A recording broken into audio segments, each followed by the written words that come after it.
Vijayawada university మంచి భవిష్యత్తు కోసం తెలుగు విద్యార్థులు ఇష్టపడే యూనివర్సిటీ. కాల్ 9059052378 9059052379. నమస్తే, welcome to I Dream social spotlight with కవిత.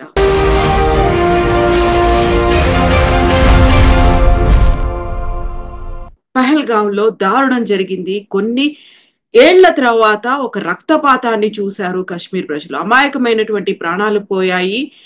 26 మందిని పేర్లు అడిగి, మతాన్ని అడిగి కాల్చి చంపారు. ఇక్కడ వైఫల్యం ఎవరిది కనిపిస్తోంది? భద్రతా పరమైనటువంటి లోపాలున్నాయా, లేకుంటే పాకిస్తాన్ చేసినటువంటి దుర్మార్గంగా దీన్ని చూడొచ్చా?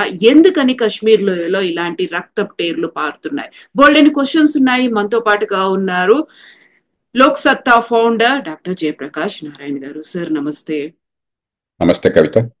సార్, కశ్మీర్ అనగానే మనకి అందాల లోయలు ఇవన్నీ కనిపిస్తూ ఉంటాయి. కొన్నేళ్ల పాటు ప్రశాంతంగా ఉంది అనిపించింది. ఇప్పుడేంటి సార్ ఇంత సడన్ గా 26 మంది ప్రాణాలు కోల్పోవడం? ఏం జరుగుంటుంది అనుకుంటున్నారు? ఎక్కడ లోపం కలిగింది?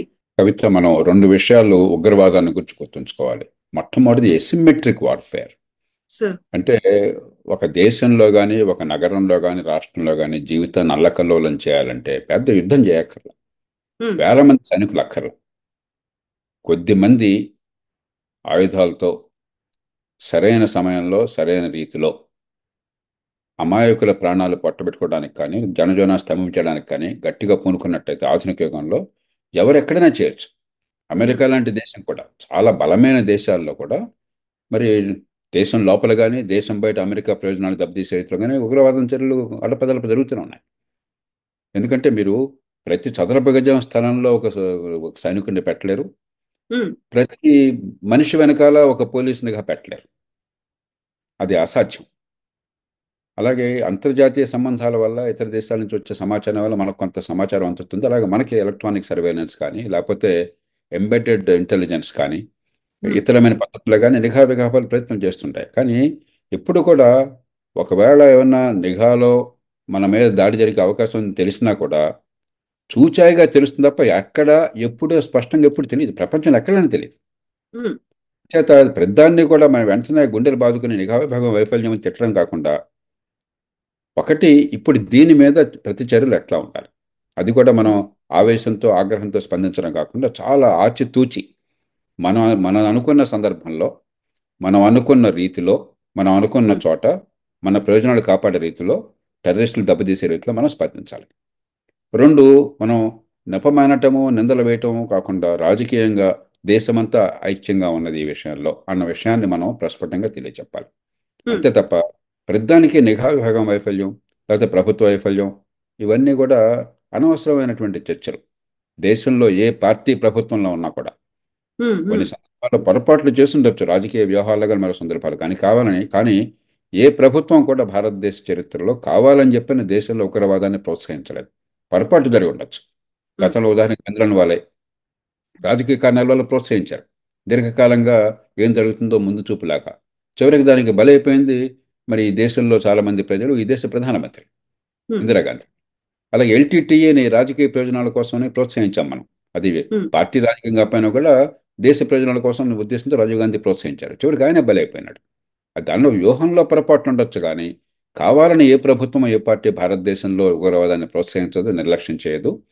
మంచిత మనం ఈవేళ బెంబేలెత్తిపోకుండా చాలా దృఢంగా దీర్ఘకాలిక దృక్పథంతో స్పష్టమైన రీతిలో మనం దానికి స్పందించాలి. సార్, ముందే నిఘా వర్గాలు హెచ్చరించాయి. అందులోనూ వాళ్ళంతా మిలిటరీ డ్రెస్సుల్లో వచ్చారు. అక్కడ పేర్లని అడిగి, మతం ఏంటి అని అడిగి, అక్కడ ఉన్నటువంటి సూక్తుల్ని చదవమని చెప్పి అలా కాల్చి చంపేయడం అనేది ఐ థింక్ ఇది వెరీ ఫస్ట్ ఆఫ్ ఒక రకమైనటువంటి స్ట్రాటజీతో వచ్చినట్టు కనిపిస్తోంది కదా సార్. అక్కడ అంటే మతానికి, ఉగ్రవాదానికి మతం లేదు అని చెప్తున్నప్పుడు ఇంత దారుణంగా వ్యవహరించడం అనేది. ఉగ్రవాదానికి మతం లేకపోవటం లేదు. ఖచ్చితంగా మత రంగు పులుముకునే ఇస్లామిస్ట్ ఉగ్రవాదులు ఈ పని చేస్తున్నారు.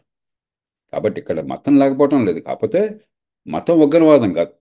ఆ మతం పేరు ఉపయోగించుకుని ఇస్లామిస్టులు ఒక తీవ్రమైన జిహాదీ సంస్కృతిని పెంపొందించి ప్రపంచంలో, మన దేశంలోనే కాదు ప్రపంచం అంతా అల్లకల్లాలను సృష్టిస్తున్నారు. చివరి పాకిస్తాన్ లోపల కూడా సృష్టిస్తున్నారు. ఉగ్రవాదులు పాకిస్తాన్ లోపల కూడా పాకిస్తాన్ సమాజాన్ని అల్లకల్లోలం చేస్తున్నారు చాలా సందర్భాల్లో. కాబట్టి మతం లేకపోవడం అన్నది వాస్తవం కాదు. మతం పులుముకుంటున్నారు, మతం ముసుగు కప్పుకుంటున్నారు, మతాన్ని ఉపయోగించుకుంటున్నారు.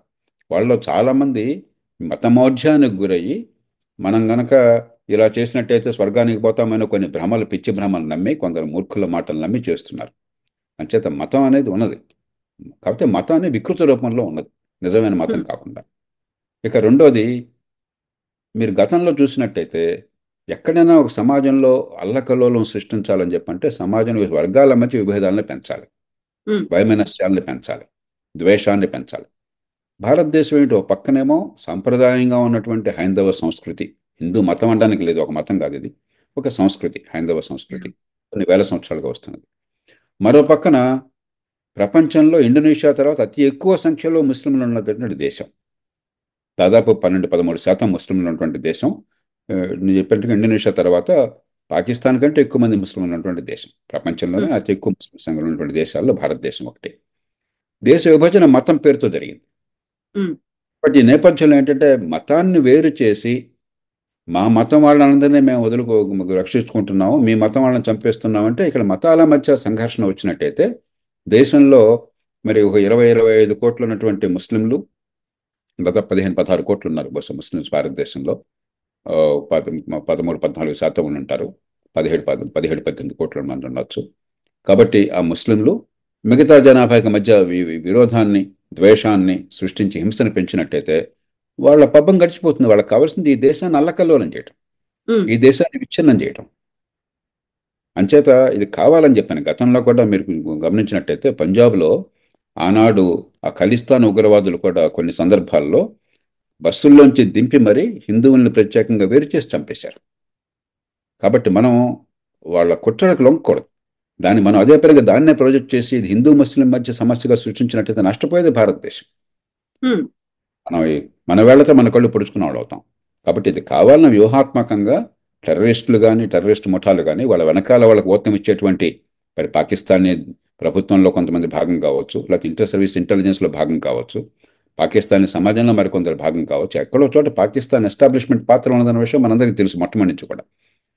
అయితే పాకిస్తాన్ సమాజం వేరు, పాకిస్తాన్ రాజకీయ వ్యవస్థ వేరు, పాకిస్తాన్లో ఈ ఉగ్రవాదాన్ని ప్రోత్సహిస్తున్నటువంటి శక్తులు వేరు. అది వేరు చేయకపోయినట్టయితే మన ప్రధాని కూడా ఇండియా పాకిస్తాన్ మధ్య యుద్ధ వాతావరణం సృష్టిస్తే కూడా ఉపయోగం లేదు. మన ప్రయోజనాలను కాపాడుకోవాలి, దృఢంగా వ్యవహరించాలి, ఒక బలమైన సంకేతాన్ని ఇవ్వాలి. అదే సమయంలో పాకిస్తాన్లో అత్యధిక ప్రజలు మరి వాళ్ళు కూడా నష్టపోతున్నారు టెర్రరిజంకి. అందుకని టెర్రరిజాన్ని ఎదుర్కోవాలన్న కోరిక వాళ్ళకి ఉన్నది. మన దేశంలో గత 5-10 ఏళ్ళుగా మీరు చూసినట్టయితే మన దేశంలో టెర్రరిజం ఘాతుక చర్యలకు బలైన వాళ్ళతో పోలిస్తే పాకిస్తాన్లో బహుశా 20-30 రెట్లు బలైపోయినారు. కాబట్టి వాళ్ళు పాకిస్తాన్ సమాజానికి కూడా నష్టం. ఆ విషయం గుర్తిరిగి మనం చాలా సంకల్పంతో వ్యవహరించాలి, చాలా సునిశ్చితంగా వ్యవహరించాలి. ఖచ్చితంగా మన దేశ ప్రయోజనాలను కాపాడాలి. కానీ ఇది పాకిస్తాన్ ప్రయోజనాలకి, పాకిస్తాన్ సమాజానికి వ్యతిరేకంగా కాకుండా ఇస్లామిస్ట్ ఉగ్రవాదాలకు వ్యతిరేకం. అది ఆ సంకేతం బలంగా ఇవ్వాలి. ఆ ప్రయత్నాన్ని ప్రభుత్వం చేస్తున్నట్టుగా నాకు అనిపిస్తున్నది. సార్, ఇక్కడ పాకిస్తాన్ ఆర్మీ చీఫ్ ఒక వారం కింద కీలకమైనటువంటి కామెంట్లు చేశారు. కాశ్మీర్ ని ఎట్టి పరిస్థితుల్లోనూ మేము వదులుకోము, హిందువుల్లాగా మేము కాదు అనే మాటతో పాటుగా లష్కర్-ఏ తోయిబా చీఫ్ కూడా అదే మాట అన్నారు, మేము రక్తపు టేరుల్ని పారిస్తాము అనేది. ఒక అలర్ట్ అవ్వాల్సినటువంటి తరుణం, ఇంటెలిజెన్స్ కూడా హెచ్చరికలు జారీ చేసింది అనుకున్నప్పుడు ఇంతమంది చనిపోవడం, అందులోనూ కాశ్మీర్ లో అన్ఎక్స్పెక్టెడ్ గా జరగడం అనేది, మిలిటరీ దుస్తులు ధరించి రావడం, ఇవన్నీ కూడా చూస్తూ ఉంటే ఇప్పుడు ఫోకస్ అంతా పాకిస్తాన్ మీద పెట్టాలా, లష్కర్-ఏ తోయిబా మీద పెట్టాలా, లేకుంటే చేస్తోంది మిలిటెంట్లు అనుకోవాలా? దేన్ని టార్గెట్ గా మనం పనిచేయాల్సిన అవసరం ఉందంటారు సార్? ఇప్పుడు పాకిస్తాన్ సైన్యాధ్యక్షుడు అతని ప్రకటన ఖచ్చితంగా దీనికి ఊతం అనుకోవచ్చు. దానికి 2 రకాలైన వ్యాఖ్యలు ఉన్నాయి. ఒక రకమైనది ఏంటంటే ఒక సంకేతాన్ని టెర్రరిస్ట్ గ్రూపులకు ఇస్తున్నారు, పాకిస్తాన్లో సైన్య ఉనికిని చాటడం కోసం, సైన్య ప్రభావాన్ని చాటడం కోసం అని చెప్పని. హిందువులతో రాజీ పడే సమస్య లేదు. ఒక మదీనా రాజ్యం, మహమ్మద్ ప్రవక్త ఎట్లాగైతే రాజ్యాన్ని ఏర్పాటు చేస్తారో అలాంటి మదీనా రాజ్యాన్ని, 2వ రాజ్యం అలాంటిది ఏర్పాటైంది పాకిస్తాన్. కాబట్టి మేము ఇస్లాం కోసం సర్వశక్తులు వడ్డుతామని చెప్పని ఒక సంకేతాన్ని ఇచ్చి ఉగ్రవాదాన్ని గుర్తించారు. ఒక రకమైన వ్యాఖ్య. మరో రకమైన ఏంటంటే ఇమ్రాన్ ఖాన్ అక్కడ ఇప్పటికి కూడా జైల్లో ఉన్నా కూడా ప్రజల్లో బహుళ ప్రాచుర్యం ఉన్నది. ఇమ్రాన్ ఖాన్ కాస్త మత సంస్థలతో కాస్త పొత్తు ఉన్నట్టుగా చాలా మంది అభిప్రాయం ఉన్నది. ఉగ్రవాదాన్ని ప్రత్యక్షంగా పరోక్షంగా ప్రోత్సహించాలని చెప్పిన అభిప్రాయం ఉన్నది. కాబట్టి ఇమ్రాన్ ఖాన్ కొన్న మద్దతును లాక్కోవడం కోసం చేశారని మరొక వ్యాఖ్య ఉన్నది. వాస్తవం ఏంటి తెలియదు కానీ ఖచ్చితంగా ఆ నేపథ్యం ఈ చర్యకి ఉపకరించిందన్న విషయాన్ని మనం అంతా అంగీకరించాలి. రెండోది, అమెరికా ఉపాధ్యక్షుడు మన దేశంలో పర్యటిస్తున్న కాలంలో జరిగింది. అంటే ప్రపంచం దృష్టి అంతా మన దేశమే పడుతుంది. అందులో ఇటీవల కాలంలో అమెరికా ఉపాధ్యక్షుడు పెద్దగా పట్టించుకోపోయిన ప్రజలు ఈ జేడీ వ్యాన్స్ని పట్టించుకుంటున్నారు. ఎందుకంటే ఆయన రాష్ట్రపతికి పూర్తిగా ఒక ముఖోటా లాగా, రాష్ట్రపతికి ఒక ఒక మైక్రోఫోన్ లాగా వ్యవహరిస్తున్నాడు అమెరికా రాష్ట్రపతికి. కాబట్టి అమెరికా భావాలని యూరోప్లో ఈ మధ్యకాలంలో వివాదాస్పద ప్రకటనలు కావచ్చు, మరికొన్ని కావచ్చు, చాలా ప్రస్ఫుటంగా బలంగా వినిపిస్తున్న వాణి ఉపరాష్ట్రపతి. కాబట్టి ప్రపంచం దృష్టి అంతా కూడా అమెరికా ఉపరాష్ట్రపతి ఎక్కడికి వెళ్ళినా ఆయన మీద ఉంటున్నది, ఒక రాష్ట్రపతి వెళ్ళిన స్థాయిలో ఉంటున్నది. కాబట్టి ఆయన ఉన్నప్పుడు జరిగితే ప్రపంచం అంతా ఆకర్షిస్తుంది. ఉగ్రవాదుల ప్రధాన ప్రయత్నం ఏమిటి? దేశం లోపల అల్లకల్లోలం సృష్టించడం, రెండు, ప్రపంచం దృష్టి మొత్తాన్ని ఆకర్షించడం. వాళ్ళు ఏం చేసినా కూడా ప్రపంచం మొత్తం చూడాలి, నిర్ఘాంతపోవాలి.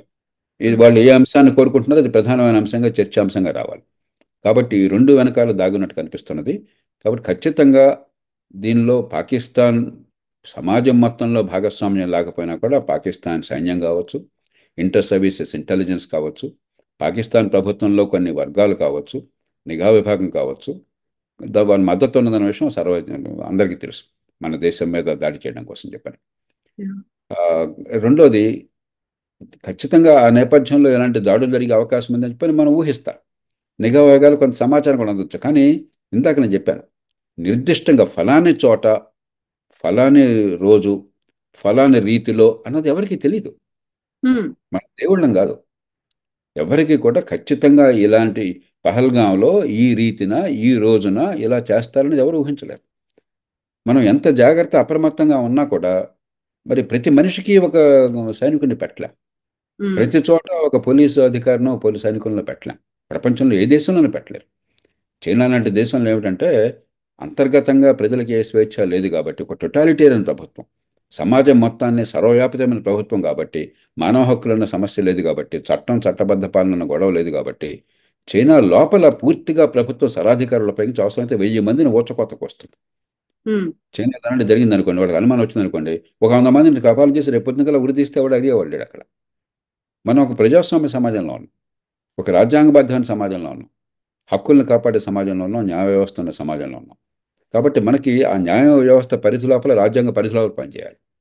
అలా ఉన్న ఏ దేశంలోనా కూడా మీకు ఎప్పుడో ఒకటి ఇలాంటి ఇబ్బందులు వచ్చే అవకాశం ఉంటుంది. నిరంతర నిఘా ఉండడము, అవి వచ్చినప్పుడు సరిగ్గా స్పందించడము, దీర్ఘకాలంలో ఇలాంటి అవకాశం లేకుండా, ఉదాహరణకు జమ్మూ కాశ్మీర్లో ఆర్థికాభివృద్ధి, ఆ ప్రజలను విశ్వాసంలోకి తీసుకోవడం, ఒక తరం కాలంలో మా పిల్లల భవిష్యత్తు ఈ దేశంతో ముడిపడి ఉన్నది. ఇక్కడ ఏమన్నా కనుక ఇప్పుడు ఈ గందరగోళం చేస్తే రేపొద్దు ఈ దారుణం వల్ల అక్కడికి టూరిస్టులు వెళ్ళటం ఆగిపోతే నష్టం వారికి, కాశ్మీర్ ఆర్థిక వ్యవస్థకి. కాబట్టి కాలక్రమేణా కాశ్మీర్ సమాజం, కాశ్మీర్ ప్రజలు దీనికి వ్యతిరేకమయ్యే పరిస్థితి తీసుకురావాలి. ఇప్పటికి కూడా మెజారిటీ వ్యతిరేకమని నేను భావిస్తున్నాను. 100కి 99 మంది, 100కి 100 మంది వ్యతిరేకమయ్యి కొద్దిమంది ఇలా ఉన్న వాళ్ళని వేరి పారేసే రీతిలో తీసుకొచ్చే సమాజాన్ని దీర్ఘకాలంలో సృష్టించాలి. ఈ మధ్యకాలంలో మరి సందర్భాన్ని బట్టి ఘాటుగా స్పందించాలి, చాలా విజ్ఞతతో స్పందించాలి. సార్, ఇప్పుడు అంతమంది ముష్కరులు వచ్చారు, పహల్గాంలో దాడికి దిగారు అని అంటే అక్కడ స్థానికుల సహకారం కూడా ఉంటుంది. ఆ టైంలో అక్కడ ఎలాంటి స్ట్రాటజీ అవలంబించాలి? ఎంతసేపు మనం అక్కడ పాకిస్తాన్లోనో, లష్కర్-ఏ-తోయిబానో, మిలిటెంట్లు వీళ్ళ మీద మనం ఫోకస్ పెడుతున్నాము, ఇక్కడ ఉన్నటువంటి వాళ్ళని ఎలా సెట్ చేయాల్సినటువంటి అవసరం ఉందంటారు సార్? ఇది మనం కొత్తగా చెప్పాల్సిన అవసరం లేదు కవిత, అక్కడ చేస్తున్నారు. ఇప్పుడు మనం పోలీసులు బాగా తిడతాం, నిఘా విభాగాన్ని తిడతాం, కానీ వాళ్ళు చేస్తున్న పనిని మనం గమనించాం. ఉదాహరణకి కొంచెం దూరం వెళదాం. తెలుగునాట గతంలో ఈ పీడబ్ల్యూజీ, పీపుల్స్ పార్కుల ప్రభావం ఉంది. ఎలా అంతమైంది? మన మాటల వల్ల కాదుగా. పోలీస్ యంత్రాంగం, నిఘా విభాగాలు, ప్రభుత్వంలో వివిధ శాఖలు కలిసి సమన్వయం చేసినాయి కాబట్టి, అలాగే జాతీయ స్థాయి ప్రభుత్వం, రాష్ట్ర ప్రభుత్వం సమన్వయం వ్యవహరించినాయి కాబట్టి దాన్ని ఆ ప్రమాదం తొలగించగలిగారు. ఇంకా ఇతర రాష్ట్రాల్లో ఉన్నది, ఛత్తీస్గఢ్లో ఇంకా ఉన్నది. కాలక్రమేణా మన నుంచి వాళ్ళు నేర్చుకోవాలి, వాళ్ళ నుంచి మనం నేర్చుకోవాలి. అట్లాగే పంజాబ్లో గతంలో ఉగ్రవాదాన్ని చూసాం. మరి కొన్ని సందర్భాల్లో కఠినంగా వ్యవహరించాలి, కొన్ని సందర్భాల్లో ఉదారంగా వ్యవహరించాలి. మనం ఉగ్రవాదుల మీద తీవ్ర చర్యలు తీసుకుంటేనే సమాజాన్ని దూరం చేసుకోకుండా ఉండాలి.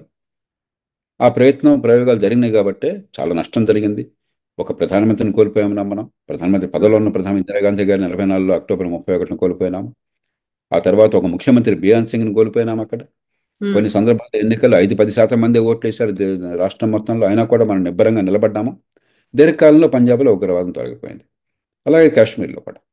అంచేత ఒకటి స్వల్పకాలిక వ్యూహము, టెర్రరిజాన్ని అంతం చేసే వ్యూహం ఒకటి. 2, దీర్ఘకాలికంగా సమాజం మొత్తాన్ని భారత జీవన స్రవంతిలో భాగం అన్న విషయాన్ని గుర్తు చేస్తూ వారి భాగస్వామ్యాన్ని ఇస్తూ టెర్రరిజాన్ని వాళ్ళు ఎదుర్కొని ఏర్పాటు చేయడం 2. రెండింటిని కలపాలి. ఆ ప్రయత్నం జరుగుతోంది. మనం కొత్తగా వాళ్ళకి ఉపన్యాసాలు ఇవ్వనక్కర్లేదు. ఆ ప్రయత్నం జరుగుతోంది ఈ దేశంలో. అది ఖచ్చితంగా దీర్ఘకాలంలో ఫలితాలను ఇస్తుంది. కానీ మధ్యలో ఒడిదుడుకులు తప్పదు. ఎందుకంటే ఈ టెర్రరిస్టులుగా పాత్ర పోయినట్టయితే లక్షల తోబేగాని మరొకటి నాయకత్వంగా వాళ్ళ మహావరు చూస్తారు. వాళ్ళ గురించి మీరు నేను ఎందుకు మాట్లాడుకుంటున్నాం? ఆ దుర్మార్గులు చేసిన ఈ దుశ్చర్య వల్ల మాట్లాడుకుంటున్నాం. కాబట్టి వాళ్ళ ఉనికి ఇలాంటి చర్యల మీద ఆధారపడినప్పుడు కొన్ని చోట్ల ఇలాంటివి జరుగుతుంటాయి. కాబట్టి ఇలాంటి చర్యలు ఉన్నప్పుడు 2 రకాలుగా మనం ఉంచుకోవాలి. ఒకటి, టెర్రరిజం పెరుగుతోంది అనడానికి సంకేతం కొన్ని చోట్ల. మరికొన్ని సందర్భాల్లో అంతరిస్తున్న సమయంలో బలహీన క్షీణం అవుతున్న సమయంలో ఒక్కసారి ఆ ఆరిపోతున్న కొవ్వొత్తి వెలుగుతుంది. అలా మళ్ళీ మేము ఉన్నామని చూపెట్టడం కోసం ప్రయత్నం. ఆల్ఖైడా ఉంది, అటపదలపై ప్రయత్నాలు చేస్తూ ఉంటుంది. ఐసిస్ ఉన్నది, అటపదలపై ప్రయత్నాలు చేస్తుంది. కానీ ఐసిస్ కానీ ఆల్ఖైడా కానీ గతంలో ఉన్నట్టుగా బలంగా లేవు. కానీ అంత మాత్రం చేత ఎక్కడ ఏ రకంగానో కూడా ఉగ్రవాద చర్యలకు పాల్పడే అవకాశం లేదనుకోవటం పొరపాటు అవుతుంది. మనం కూడా అట్లాగా ఒక్కసారిగా మనం బెంబేలెత్తిపోయి బాబు మన దేశం మీద దండెత్తేస్తున్నారు, వాళ్ళు జయిస్తున్నారు, మనం ఓడిపోతున్నాం అన్న భావం అనవసరం. ఖచ్చితంగా గత 5-10 ఏళ్ళ కాలాలను చూసినట్టయితే ఉగ్రవాద చర్యలు తగ్గినాయి. మన ప్రభుత్వం, మన సమాజం చేసిన చర్యలు ఫలితాలను ఇస్తున్నాయి. కానీ ఇది పూర్తి ఫలితాలను ఒక్కరోజు ఓపికగా మనం ఫైట్ చేయాలి. చాలా సంకల్ప బలంతో చేయాలి. పార్టీలు పక్షపాతాలు పక్కన పెట్టి ఒక యుద్ధంలో ఎలాగైతే అన్ని పార్టీలు కలిసిపోతాయో, దేశమంతా ఏకకంఠంతో మాట్లాడుతుందో, ఇప్పుడు ఆ రకంగా వ్యవహరించాలి. సో ఇప్పుడు పాకిస్తాన్ని అంతర్జాతీయంగా తను చేసినటువంటి దుశ్చర్యలను ఎండగట్టాలి, ఏకాకం చేయాలి, ఒంటరి చేయాలి అనే ప్రయత్నాల్ని మన దేశ సర్కార్ మొదలు పెట్టేసింది. ఆ దిశగా ప్రయత్నాలు కూడా ఉన్నాయి. ద్వైపాక్షిక సంబంధాలు కావచ్చు, చివరికి సింధు నది జలాల్ని కూడా మేము అలో చెయ్యము అనేది, ఆ ట్రీటీని కూడా మేము రద్దు చేసుకుంటున్నాము అన్నప్పుడు పాకిస్తాన్ మీద మొత్తం మీద కూడా ఎఫెక్ట్ పడబోతోంది. సో దీని నేపథ్యంలో మనము అంతర్జాతీయ సంబంధాలు, ద్వైపాక్షిక సంబంధాలు పాకిస్తాన్ మీద ఎలా ఉండాలంటారు సార్? ముందు సింధు నది వివాదం గురించి మీరు చెప్పారు. సింధు నది విషయంలో పాకిస్తాన్, భారత్ చాలా సమన్వయంతో సమస్యను చాలా చక్కగా పరిష్కరించుకున్నాయి. మనం సింధు నది మీరు చూసినట్టయితే సింధుకి 5 ఉపనదులు ఉన్నాయి: ఝేలం, చెనాబ్, రావి, బియాస్, సట్లెజ్. దానిలో రావి, బియాస్, సట్లెజ్ 3 భారతదేశానికి నీళ్ళనిస్తాయి. ముఖ్యంగా బియాస్, సట్లెజ్ ఎక్కువగా. ఝేలం, చెనాబ్, రావి చాలా మేరకు పాకిస్తాన్కి మాత్రమే వర్తిస్తుంది, మనకు పెద్దగా వర్తించదు. కానీ సింధు నది గొడవ ఏంటంటే పైన హిమాలయ ప్రాంతాల్లో ఉన్నటువంటి చోట్ల అక్కడ హైడ్రో పవర్, జల విద్యుత్కి అవకాశం ఉన్నది. ఎందుకంటే ఎత్తు పల్లాల్లో ప్రవహిస్తుంది కాబట్టి. అందుకని మనం హైడ్రో పవర్ డ్యామ్ నిర్మాణం చేసుకున్నాం. అలాంటి డ్యాములు ఎత్తు ఉంటుంది కానీ పెద్దగా నీరు ఎక్కువగా నిల్వ చేయవు. ఎక్కడ హైడ్రో పవర్ డ్యామ్స్ ఉన్నత స్థాయిలో మనం కొండల్లో, పర్వతాల్లో చేసినా కూడా నీళ్ళని ఎక్కువ నిల్వ చేయదు. కాబట్టి ఎప్పుడు నీళ్లు వదలాలి, ఎంత మేర నిల్వ చేయాలి, ఈ విషయంలో ఒక ఒప్పందాన్ని చేసుకుంటూ ఆ సింధు నది ఒప్పందంలో ప్రపంచ బ్యాంక్ కట్టబెట్టాం మధ్యవర్తిత్వాన్ని. ఆ మధ్యవర్తిత్వంతో చక్కటి ఒప్పందం వచ్చింది. చాలా కాలం అమలైతే పాకిస్తాన్ మళ్ళీ ఈ మధ్య గొడవ చేసి మాకేదో అన్యాయం జరుగుతుందని అబద్ధాలు ఆడారు. దానిలో వాస్తవం లేదు, అపోహ తప్పేం లేదు. మళ్ళీ ప్రపంచ బ్యాంకే పంపిస్తే ప్రపంచ బ్యాంక్ మనం ఏదైతే చెప్పామో దాన్ని అంగీకరించింది. మళ్ళీ ఆ ఒప్పందం నడుస్తోంది. ప్రస్తుతానికి అది ఆపేసామన్నాం. దానివల్ల నిజమైన పర్యవసానాలు పాకిస్తాన్కి తీవ్రంగా ఏమి ఉండవు. ఎందుకంటే మనమే నీళ్ళని పెద్దగా పట్టుకోవట్లే అక్కడ. మనం నీటిపారుదలకు వాటల్లా, మనం వ్యవసాయానికి కానీ సాగునీటికి కానీ ఇతర అవసరాలకు కానీ వాటల్లా. కేవలం కొద్దిపాటి నీటిని పైన జల విద్యుత్ ప్రాజెక్ట్ కోసం తాత్కాలికంగా పట్టడం జరుగుతుంది. అది ఒకసారి నిండిపోయిన తర్వాత నీళ్ళు అలాగా ఫ్లో అవుతుంటాయి. కాబట్టి ఇది ఒక సింబాలిక్ జెస్చర్. ఇదేమి పాకిస్తాన్ని దెబ్బతీయాలి, పాకిస్తాన్ సమాజాన్ని దెబ్బతీయాలి, పాకిస్తాన్లో వ్యవసాయం నాశనం కావాలని మనం కోరుకోవట్లా. పాకిస్తాన్ సమాజాన్ని మనం ఆకట్టుకోవాలి. భారత్తో సత్సంబంధాలు ఉంటే లాభం అన్న విషయం పాకిస్తాన్ సమాజానికి, మధ్యతరగతి వర్గానికి అర్థం కావాలి. కాబట్టి మన పాకిస్తాన్ మీద మనకి విద్వేషం చూపెడితే ప్రమాదకరం. పాకిస్తాన్ ప్రభుత్వంలో ఉన్న శక్తులు, పాకిస్తాన్ ఇంటర్ సర్వీస్ ఇంటెలిజెన్స్, ఉగ్రవాదానికి గుర్తించే శక్తులకి మనం బలంగా సంకేతాన్ని ఇవ్వాలి. కానీ పాకిస్తాన్ సమాజానికి వ్యతిరేకంగా అన్నట్టయితే దానివల్ల వాళ్ళు నష్టపోవచ్చు, కానీ మనకు కూడా నష్టం. కాబట్టి దాన్ని ఆ రకంగా అర్థం చేసుకోవాలి తప్ప ఇది పాకిస్తాన్ మీద యుద్ధకాంక్ష కాదు. ప్రభుత్వం అందుకని చాలా ఆచితూచి స్పందించింది. మేమేదో అర్జెంటుగా పాకిస్తాన్లోకి దాడి చేస్తామని చెప్పనలా, పాకిస్తాన్ మీద యుద్ధం ప్రకటిస్తున్నాం అలా. సంకేతాన్ని, బలమైన డిప్లొమాటిక్ సంకేతాన్ని, ఒక దౌత్యపరమైన సంకేతాన్ని ప్రపంచంలో పాకిస్తాన్ని ఏకాకి చేయటము, మీరు గనక మాతో అనవసరంగా ఖాయం పెట్టుకుంటే పాకిస్తాన్ సమాజానికి ఆర్థికంగా ఇతరత్ర నష్టం జరుగుతుంది సుమా అని స్పష్టంగా సంకేతాన్ని ఇవ్వటము. ఆ ప్రయత్నాన్ని సరిగ్గా అర్థవంతంగా చేశారు. దాన్ని మనం పూర్తిగా మద్దతు ఇవ్వాలి. ఖచ్చితంగా ఉగ్రవాద విషయంలో ఎక్కడ సాక్ష్యాలు ఉన్నాయో బయటపెట్టి అంతర్జాతీయ సమాజం ఆంక్షలకి పాకిస్తాన్ మీద ఉండేట్టు చేయాలి. ఎందుకంటే పాకిస్తాన్ ఆర్థికంగా చాలా బలహీనంగా ఉంది. ఈవేళ పాకిస్తాన్ చాలా దారుణ స్థితిలో ఉంది. 15-20 ఏళ్ల క్రితం మనకంటే తలసలాదాయం ఎక్కువ ఉన్న దేశం ఈవేళ మనలో సగం కూడా లేదు. పరిస్థితి చాలా క్షీణంగా ఉంది. IMF రుణం ఇవ్వకపోతే పాకిస్తాన్ మూలపడిపోతుంది, దివాలా తీస్తుంది. ఆ పరిస్థితిలో ఉంది. కాబట్టి దాన్ని ఉపయోగించుకుని ఈ సాక్ష్యాలు బయటపెట్టి వాళ్ళని ఆర్థికంగా ఒత్తిడి తీసుకురావాలి. పాకిస్తాన్ సమాజానికి బలమైన సంకేతాన్ని ఇవ్వాలి. మేము మీకు శత్రువులం కాదు, కానీ మీకు మీరే శత్రువులు అయితే మీ వాళ్ళతో మీ కళ్ళు పొడుచుకుంటున్నారని చెప్పని. మూడోది, ఉగ్రవాద చర్యలకు పాల్పడ్డ వాళ్ళు, వాళ్ళకి ఊతమిచ్చిన వాళ్ళ విషయం నిర్దాక్షిణ్యంగా వ్యవహరించాలి. కాబట్టి ఈ త్రిముఖ వ్యూహం కావాలి. దాన్నే ప్రభుత్వం అనుసరించే ప్రయత్నం చేస్తుంది. సార్, మన పాకిస్తానీలకు అందరికీ వీసాల్ని రద్దు చేసింది. ఈవెన్ మెడికల్ వీసాలను కూడా మేము కంటిన్యూ చేయట్లేదని అనౌన్స్ చేసింది. ఆ తర్వాత పాకిస్తాన్ వాళ్ళేమో మన 2 ఆర్మీ జవాన్లని పట్టుకున్నారు అనే వాదనలు, ఇవన్నీ వార్తలు వినిపిస్తున్నాయి. ఈ నేపథ్యంలోనే చాలా వరకు వినిపిస్తున్నటువంటి వాదన సర్జికల్ స్ట్రైక్ చేసేయండి, నిజంగా దెబ్బకు దెబ్బ తీయాల్సిందే అనేటువంటి ఒక మాట తీవ్ర స్థాయిలో వినిపిస్తోంది సార్. మనం ప్రభుత్వానికి వదిలేయాలి. ప్రభుత్వానికి, మన నిఘా విభాగాలకి, నేషనల్ సెక్యూరిటీ ఏజెన్సీకి, మన సాయుధ దళాలకు వదిలేయాలి. ఎందుకంటే మనం రాజకీయం చేసి రోజు ఒత్తిడి తీసుకొస్తే ఆందోళన పడి తొందరపాటుగా ఆలోచన లేకుండా చేశారనుకోండి, దేశానికి లాభం కంటే నష్టం ఎక్కువ చేకూరుతుంది. ఖచ్చితంగా భారతదేశం ధీటుగా స్పందించాలి. ఉగ్రవాదుల మీద తీవ్రమైన ప్రతీకార చర్యలు తీసుకోవాలి. వాళ్ళని అంతమొందించాలి. దీనిలో ఎక్కడ రాజకీయ అవకాశం లేదు. ఇక ఎలా చేయాలన్నది మనం హడావిడిగా ఆగ్రహంతో చేయడం కంటే చాలా నింపాదిగా ఆలోచన చేయడం చాలా అవసరం. అమెరికా లాంటి అంత సంపన్నమైన దేశం, అంత బలం ఉన్న దేశం, సైనిక బలం ఉంది, ప్రపంచంలో దౌత్య బలం ఉన్నది, ప్రపంచానికి అగ్రరాజ్యాల్లో అగ్రరాజ్యంగా భాషలుతున్న దేశం. 2001లో ఏమైంది? ఆ ట్విన్ టవర్స్ కొల్లాప్స్ తర్వాత, ఆ 9/11 తర్వాత ఆగ్రహంతో స్పందించారు. ఆఫ్ఘనిస్తాన్ మీద దాడి అనివార్యం. ఎందుకంటే అక్కడ టెర్రరిస్టులకు ఊతం ఇచ్చి వాళ్ళని మాకు అప్పగించండి అని చెప్పి అప్పగించకుండా దాడికి పాల్పడతామని ఎప్పుడైతే అక్కడ తాలిబాన్ అన్నదో అక్కడ దాడి అనివార్యం. కానీ చేసిన రీతి వల్ల నష్టపోయింది అమెరికా. అలాగే ఇరాక్ మీద దాడి అనవసరం. కోపంతో, ఆగ్రహంతో వేగంగా స్పందించారు. చివరికి ఎంత నష్టపోయింది అమెరికా? ప్రపంచం అంతా నష్టపోయింది. మనం ఎంత నష్టపోయాం? అమెరికా దృష్టి ఉగ్రవాదం నుంచి పక్కకెళ్ళి ఈ గొడవల్లో చిక్కుకోగానే ప్రపంచంలో ఉగ్రవాదం మీద యుద్ధం బలహీనపడింది. నష్టపోయిన దేశాల్లో భారతదేశం ప్రధానంగా ఒక దేశం. ఆ రోజుల్లో అమెరికా నుంచి అమెరికన్ స్టేట్ డిపార్ట్మెంట్లో, అంటే ఒక మంత్రి స్థాయిలో ఉన్న ఒక అధికారిని, ఉన్నత స్థాయి అధికారిని నన్ను కలిశారు హైదరాబాద్లో. నేను చాలా తీవ్రంగా విమర్శించాను అమెరికా చర్యల్ని. మీరు మీకు హాని చేసుకున్నారు, మా దేశం లాంటి దేశాలకు, టెర్రరిజం నిజంగా పోరాడుతున్న దేశాలు, నష్టపోతున్న దేశాలకు మీరు హాని చేశారు. టెర్రరిజం మీద గురి పెట్టకుండా అనవసరంగా దీన్ని రాజకీయవాదంగా మార్చారని చెప్పని. కాబట్టి మనం తొందరపాటు పనికిరాదు, ఆగ్రహంతో స్పందించడం పనికిరాదు. ఆగ్రహాన్ని, ఆవేశాన్ని చాలా నిర్మాణాత్మకంగా, చాలా ఆలోచనతో మలచాలి, బుద్ధిని ఉపయోగించాలి, మన ప్రయోజనాలు నెరవేరాలి. అంతేగాని కోపం వచ్చినప్పుడు కోపం వచ్చింది కదా అని కసితో రగిలిపోయినట్టయితే దేశాలు దీర్ఘకాలంలో మంచి కంటే చెడు ఎక్కువ జరిగే అవకాశం ఉంది. మనకు మంచి చెడు జరిగే అవకాశం ఉంది. వాళ్ళ సంగతి ఎలా అవుతుంటాం. ఇరాక్ మీద దాడి వల్ల అమెరికాకు చెడు జరిగింది. $1 ట్రిలియన్ పైగా డబ్బు కోల్పోయినారు. ప్రపంచంలో అమెరికా పరువు పోయింది. అమెరికా విశ్వసనీయత దెబ్బతిన్నది. ఒక రకంగా ఇవాళ అమెరికా ప్రపంచంలో ఎదుర్కొంటున్న చాలా సమస్యలకి మౌలికమైన కారణం 9/11 తర్వాత అమెరికా స్పందించిన తీరు. అమెరికా ప్రతిష్ట మసకపడింది.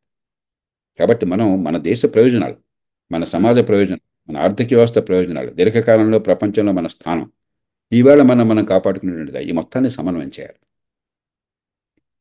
సో భూతల స్వర్గం కాశ్మీర్ సార్, ఇలాంటి రక్తపు టేర్లు ఉండొద్దు, అమాయకుల ప్రాణాలు బలి కావద్దు, మళ్ళీ ఎప్పటికీ పచ్చగా సస్యశ్యామలంగా ఉండాలి అంటే ఎంతకాలం పడుతుంది సార్? ఏమేం జరగాలంటారు అప్పుడు? ఒక్క సంఘటన చూసి మనం బెంబేలెత్తిపోకూడదు కవిత. ఖచ్చితంగా నాకు బాగా గుర్తుంది, 1983లో నేను మా శ్రీమతి, అప్పుడే మాకు పెళ్ళైంది, మేము వెళ్ళాము, పహల్గాం వెళ్ళాము, శ్రీనగర్ వెళ్ళాము, కాశ్మీర్ అంతా చూసాం. ఆనాడు ఏ గొడవ లేదు. ఏమన్నా భేదం ఉంటే అప్పుడు ఎవరిని అడిగినా, ఎవరితో మాట్లాడినా కూడా మీరు ఎక్కడి నుంచి వచ్చారు నన్ను అడిగేవాళ్ళు. ఆంధ్రప్రదేశ్ అనగానే హ్యాప్ మిలావ్ అనేవాళ్ళు. ఏమిటి అని చెప్పంటే, ఎన్టీఆర్ సెంటర్ సెల్ లెటర్ హై ఆప్, హమ్ సెంటర్ సెల్ లెటర్ హై. అంటే ఇది కేంద్రం అన్న మాట నాకు ఇష్టం లేదు. యూనియన్, రాష్ట్రం, లేదా కేంద్ర రాష్ట్రాల మధ్య వివాదంగా మాత్రమే చూస్తారు తప్ప ప్రజలు ఉగ్రవాదంగా పరిగణించాలి. ఆ తర్వాత చేసిన రాజకీయ నిర్ణయాలు, కొన్ని పొరపాటు నిర్ణయాలు చేశాం. ఇప్పుడు దానిలోకి వెళ్ళడం అనవసరం. నేను ఎవరిని తిట్టడం కోసం ఈ మాట చెప్పడంలో, చక్కగా ఉన్న పరిస్థితిని చెడగొట్టింది మన రాజకీయ వ్యవస్థ. తాత్కాలిక రాజకీయ ప్రయోజనాలు కానీ, లేకపోతే అవతల వాళ్ళని ఇబ్బంది పెట్టడం కోసం కొన్ని చర్యలు కానీ, కొన్ని కవ్వింపు చర్యలు కానీ, వీటి వల్ల ఒక మామూలు సమస్యని ఒక ఉగ్రవాద సమస్యగా మనం మార్చుకున్నాం. దానికి మూల్యం చెల్లించాం. చాలా మేరకు పరిస్థితి ఎదురుపడుతుంది. 370 రద్దు చేశారు, చాలా మంచిది. కాశ్మీర్కి ఒక బలమైన సంకేతాన్ని ఇచ్చాం. ఇక్కడి నుంచి అక్కడికి వలసలు సాధ్యమైనాయి. దేశంలో ఎవరెక్కడైనా నివసించవచ్చు. కాశ్మీర్లో కూడా అవకాశం వచ్చింది. అంతకుమించి అక్కడ ఆస్తులు కొనుక్కోవడం కానీ, పెట్టుబడులు పెట్టడం, అక్కడ ఉపాధి కల్పన, ఆర్థిక అభివృద్ధి, ఇవన్నీ సాధ్యమవుతున్నాయి. కాబట్టి పరిస్థితి మెరుగుపడుతుంది. కొన్నాళ్ల క్రితం, 5-6 ఏళ్ల క్రితం, 10 ఏళ్ల క్రితం అక్కడ కాశ్మీర్కి వెళ్ళాలంటే మనుషులు తడిచిపోయేవాళ్ళు. టూరిస్టులు కూడా వెళ్ళేవాళ్ళు కాదు. అలాగే అక్కడ 26 జనవరిని కానీ, 17 ఆగస్టుని కానీ అక్కడ భారతీయ జెండా ఎగరేయాలని చెప్పంటే శ్రీనగర్లో కూడా చాలా అసాధ్యమయ్యేది. ఇవాళ అవన్నీ మారిపోయినాయి. కానీ అడపాదడపై సంఘటనలు జరుగుతాయి. కాబట్టి ఆరిపోయే కొవ్వొత్తి కొన్ని సందర్భాలు వెలుగుతూ కనిపిస్తుంది. దానికి బెంబేలెత్తకూడదు. కఠిన చర్యలు తీసుకుంటూనే కాశ్మీర్ పరిస్థితి కుదిరపడుతోంది. కాబట్టి ఆ మౌలికమైన దీర్ఘకాల విధానం ఉంది. వలసల్ని ప్రోత్సహించడము, అక్కడ పెట్టుబడులను ప్రోత్సహించడము, ఉపాధి కల్పనని పెంచడము, టూరిజాన్ని ప్రోత్సహించడము కాశ్మీర్ ప్రజలకు మంచిది. కాశ్మీర్ ఆర్థిక వ్యవస్థకు మంచిది. కాశ్మీర్ యువతకు మంచిది. ఈ దీర్ఘకాలం దాన్ని కొనసాగించాలి. ఈ గంగారులో బట్టి దాన్ని ఆపేసామనుకోండి, మనం మే విన్ ద బ్యాటిల్, కానీ వాళ్ళ యుద్ధాన్ని నష్టపోతుంటాం. కాశ్మీర్ భారతదేశంలో పూర్తిగా విలీనం చేయాలంటే ఆర్థికంగా అన్ని రకాలుగా కాశ్మీర్ ప్రజలు ఈ దేశంలో ఉంటే ఉన్న లాభాన్ని గుర్తించడం మొదలెట్టారు. కాబట్టి ఇలాంటి చర్యలు అడపాదడప జరుగుతాయి. మళ్ళీ ప్రజల మనసుని విరిచేయడానికి, ప్రజల దృష్టిని మళ్లించడానికి, ఆర్థిక అభివృద్ధి మా పిల్లల భవిష్యత్తు కంటే మన మతమో లేకపోతే మన వర్గమో ఇంకో పిచ్చో ప్రవేశపెట్టడం కోసం, ఉన్మాద చర్యలు ప్రవేశపెట్టడం కోసం చెప్పి నీ ప్రయత్నాలు చేస్తారు. మనం కూడా ఆ రకమైన నేరేటివ్కి వెళ్ళినట్టయితే, ఆ రకమైన చర్చకి వెళ్ళినట్టయితే ఉగ్రవాదులు ఏం కోరుకుంటున్నారో మనం అది చేస్తున్నాం. కాబట్టి దానికి సరిగ్గా స్పందించాలి. అదే సమయంలో దీర్ఘకాలంగా కాశ్మీర్ని దేశ స్రవంతిలో పూర్తిగా అంతర్భాగం చేసే చర్యలు మొదలెట్టారు. దాన్ని కొనసాగించాలి. Sir, thank you so much, sir. Thank you, JP గారు. Thank you, sir.